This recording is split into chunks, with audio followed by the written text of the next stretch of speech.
Today I want to start from the topic that everyone dies, but not everyone is living. Not everyone to choose to live. And there are so many different reasons why people choose not to live. Because not everyone is asking what true living means to them. And people live other people's lives.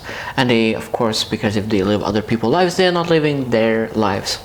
I love others saying that some people die at 25, but they get buried at 75 because they already lost their dreams, they already lost their way, they already lost everything in their joy, and they just live the same day over and over and over again. Because sometimes when people say, okay, I have 30 years experience in some field, what they truly have is that 1 year of experience repeated 30 times. And of course, this is sad way of living. I do not see working for 30 years in one company. I do not see to working one thing for 30 years. Unless you're working on something that you are, that your purpose, for example, purpose, public speaking, you of course you're able to work for even 100 years on that thing. But for example, career, vocation, what you're doing, sometimes I think that we're supposed to change it and influence our mind. Because when people want to live long, I think truly people who live long is people who have changed, who have grown, who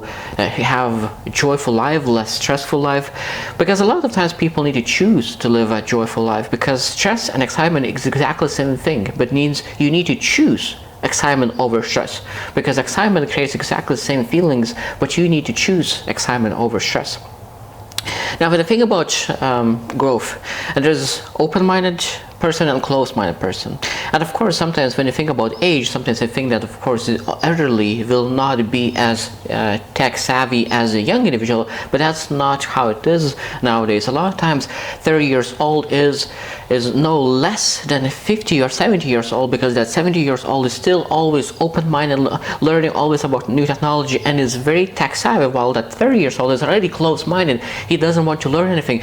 And of course, because you're not learning anything, you're closed-minded, your mind stops learning, and because you stop learning, your mind starts to get old very, very fast. And after a decade or 2 decades, like your body is 30 years old, but your mind is already 60, 70 years old, because it's not able to adjust to new technology, while someone else who is 70 years old but is always youthful. And you know that I probably have seen someone who is 70 or 60 or 80 years old and it still seems super youthful, because they constantly are learning, going out, trying new things, and trying new things. And when you're trying new things, you are expand your mind, and your mind becomes more youthful. And of course, I think that I truly believe that your mind determines your body age. When you are youthful in your mind, your body will represent your age. So it's very, very important. Always constantly learn, be open-minded,